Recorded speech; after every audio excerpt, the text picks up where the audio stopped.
എടപ്പാൾ ഗ്രാമപഞ്ചായത്തിൽ മഴക്കാലപൂർവ്വ ശുചീകരണ പ്രവർത്തനങ്ങൾക്ക് തുടക്കമായി. മാലിന്യമുക്ത നവകേരളം പദ്ധതിയുടെ ഭാഗമായി എടപ്പാൾ ടൗണിൽ നിന്നാണ് എടപ്പാൾ ഗ്രാമപഞ്ചായത്തിന്റെ മഴക്കാലപൂർവ്വ ശുചീകരണ പ്രവർത്തനങ്ങൾക്ക് തുടക്കം കുറിച്ചത്.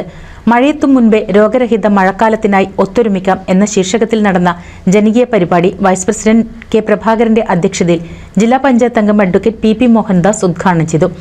കേരളത്തിലെ ഗവൺമെന്റ് ഏറ്റവും കൂടുതൽ ശ്രദ്ധിക്കുന്ന ഒരു മേഖലയാണ് മാലിന്യ നിർമ്മാർജ്ജനം. കേരളത്തിൽ കഴിഞ്ഞ ഈ 3-4 വർഷങ്ങളായി തന്നെ വലിയ രീതിയിലാണ് ഗവൺമെന്റ് ഇടപെട്ടുകൊണ്ടിരിക്കുന്നത്. അതിൻ്റെ ഒരു ഭാഗമായിട്ടാണ് ഇന്ന് നമ്മുടെ മുന്നിൽ നിൽക്കുന്ന ഹരിതകർമ്മസേനയൊക്കെ അതിൻ്റെ ഉത്ഭവവും അവരുടെ പ്രവർത്തനത്തിനൊക്കെ ആധാരം നമ്മുടെ ഗവൺമെന്റിന്റെ തീരുമാനമാണ്. അതുകൊണ്ട് തന്നെ കേരളത്തിലെ എന്നല്ല ഇന്ത്യയിലെ പല സംസ്ഥാനങ്ങളിലും ഏറ്റവും വ്യാപകമായിട്ടുള്ള ഒരു പ്രയാസം നമ്മുടെ മാലിന്യങ്ങളാണ്.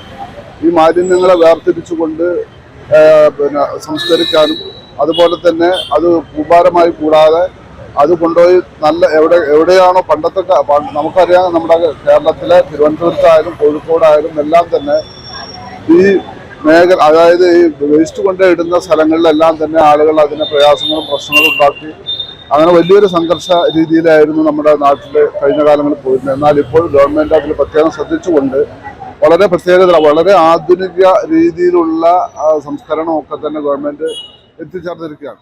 പഞ്ചായത്ത് അംഗങ്ങളായ P V Leela, A Dinesh, Kshama Rafeeq, Prakashan തട്ടാർവളപ്പിൽ, Devdas, Vidyadharan തുടങ്ങി എല്ലാ പഞ്ചായത്ത് അംഗങ്ങളും ആരോഗ്യ പ്രവർത്തകരും ഹരിതകർമ്മസേന കുടുംബശ്രീ പ്രവർത്തകരും സാമൂഹ്യ പ്രവർത്തകരും പരിപാടിയിൽ പങ്കെടുത്തു.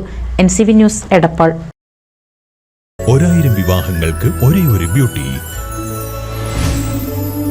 സിൽക്സ്, എടപ്പാൾ, ചാവക്കാട്, തൃപ്രയാർ, പുത്തനത്താണി, പെരിന്തൽമണ്ണ.